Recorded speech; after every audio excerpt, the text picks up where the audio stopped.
Loué soit Jésus-Christ. Salam alaikum. Sa paix soit avec vous.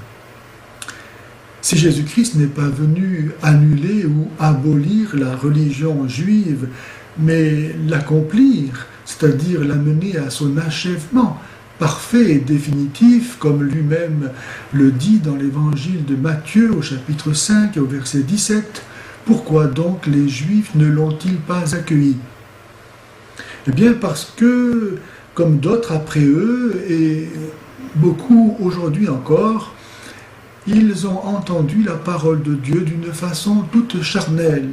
C'est-à-dire qu'ils souhaitaient que le Messie les débarrassât de la domination temporelle des Romains sur le territoire de la Palestine. Ils voulaient que le Messie leur assurât une domination temporelle sur la terre d'Israël, ce que d'ailleurs ils attendent toujours de lui. Mais Jésus-Christ, qui est le vrai Dieu, n'était pas que le Dieu des Juifs. Et son message montrait que les portes du royaume des cieux qu'il venait instaurer s'ouvraient à tous les hommes, ce qui piqua l'orgueil national des Juifs qui se sont crus alors dépossédés de leurs prérogatives. Si tout le monde est le peuple élu, alors nous ne le serons plus.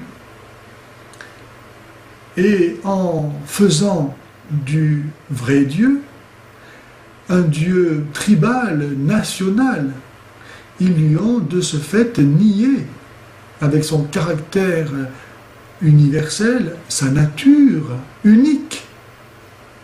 Et donc ils ont rejeté finalement le seul vrai Dieu. C'est pourquoi Jésus, dans l'évangile de Saint Jean, au chapitre 8 et au verset 44, dit qu'ils sont les fils du diable.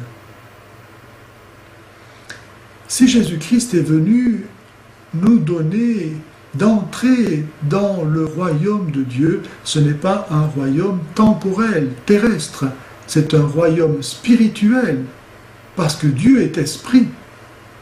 Et donc il s'agit pour nous, si nous voulons entrer dans le royaume de Dieu, de passer de la chair à l'esprit, de devenir spirituel.